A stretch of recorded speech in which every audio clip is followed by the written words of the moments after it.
የህልምና የእውነት ግጭት። ብዙዎቻችን የምንኖረው በውሸት ተስፋ ጭጋግ ውስጥ ነው። አንድ ቀን ነገሮች ይስተካከላሉ፣ አንድ ቀን ታላቅ ሰው ሆናለሁ ብለን እናልማለን። ነገር ግን ይህ መራር እውነት ነው። ስማ፣ በአስቸጋሪ ወቅት ወይም በፈተና የሚበዛበት ቀን ወደ ህልምህ ከፍታ አትወጣም። ይልቁንም ለዓመታት ወደ ገነባኸው የልምድ ጥልቀት ትወርዳለህ። ህልምህ የቤትህ ጣሪያ ሊሆን ይችላል፣ ልምዶች ግን የቤቱ መሰረት ናቸው። መሰረቱ ካልጠነከረ ጣሪያው ብቻውን አያቆምህም። ይህ ትርክ በወንድ ጾታ የተገለጸው ሁሉ ሴቶችን ይመለከታል። ቪዲዮውን ላይክ አድርጋችሁ መጀመራችሁ እኛን ያበረታናል።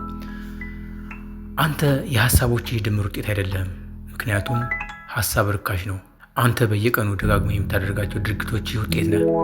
እሆናለሁ የምትለው ሰው ምኞት ብቻ ነው። በየቀኑ የምታደርገው ነገር ግን የአሁኑ ማንነትህ ካርታ ነው።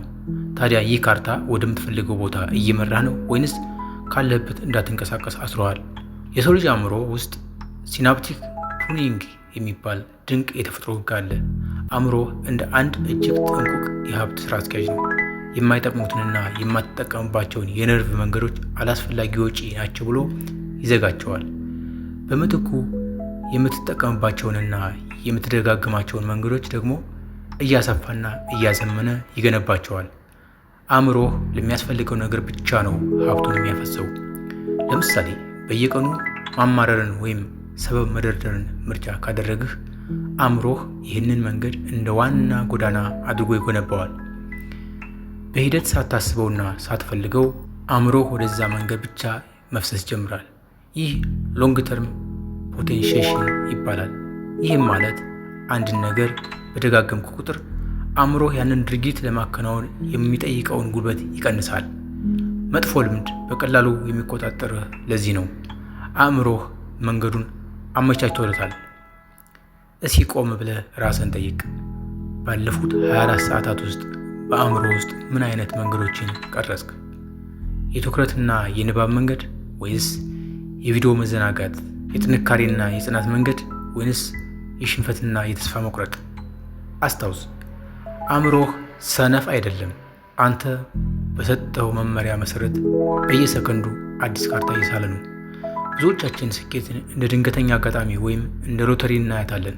ነገር ግን ስኬት ማለት በየቀኑ የምታፈሰው የአካልህ የጊዜህና የአእምሮህ ሀብት ውጤት ነው። ስኬት ድንገት የሚመጣ እንግዳ ሳይሆን ለዓመታት የገነባኸው ስርዓት ውጤት ነው። አእምሮህ በአሁኑ ሰዓት የተቀረጸው ለታላቅነት ነው ወይንስ ለተራነት? እስኪ ካርታን አስተውለህ ተመልከተው። አዲስ ማንነት መገንባት ከባድ የሚሆነው ለዚህ ነው። ምክንያቱም አሮጌው መጥፎ ልምድ ቁልቁል ሆኖልሃል። ሳታስበው ትወርድበታለህ። አዲሱና ጠቃሚው መንገድ ደግሞ ገና ያልተጠረገ ድንጋይ የበዛበት አቀበት ነው። ወደ አቀበት መውጣት ደግሞ ሁልጊዜም ያደክማል። ግን ምስጢሩ እዚህ ጋር ነው። አዲሱን መንገድ መጥረግ ስትጀምር መጀመሪያ ላይ ህመም ይሰማሃል።